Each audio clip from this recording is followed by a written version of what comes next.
یہ مختصر عمل ہے اولاد کے حوالے سے، اولاد کی بندش کے حوالے سے بہت سارے لوگوں نے الحمدللہ اس عمل کو کیا ہے، وہ فائدہ ملا ہے۔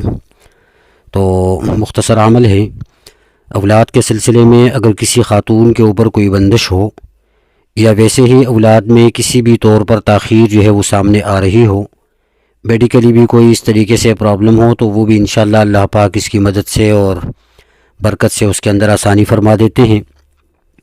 روٹین کے جو اعمال ہیں وہ اعمال ہر بندہ اپنی طاقت اور حیثیت کے مطابق کرے، یعنی نمازوں کی پابندی ہو اور جتنے بھی شرعی احکامات ہیں اس کی پابندی ہوں اور تعلیمات کے اوپر عمل ہو، پھر ساتھ ساتھ اللہ رب العزت کی طرف اپنی توجہ بھی رکھیں اور اللہ رب العزت سے مانگ کے رکھیں، تو انشاءاللہ اللہ پاک آسانی فرما دیتے ہیں۔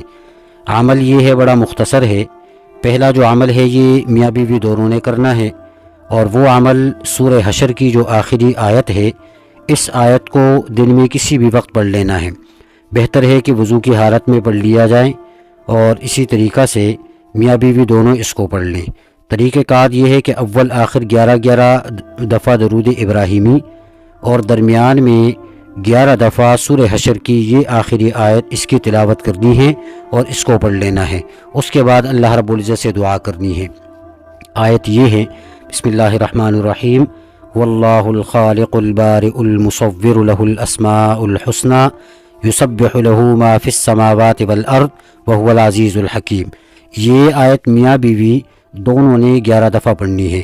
اس کے ساتھ ساتھ بیوی کو یہ چاہیے کہ وہ دن کو کسی بھی وقت میں یہ اللہ پاک کے 4 نام ہیں، یہ 4 نام اس کو پڑھ لیں، یا اللہ، یا خالق، یا بارئ، یا مصور۔ یہ 4 نام 101 دفعہ پڑھ لینے ہیں۔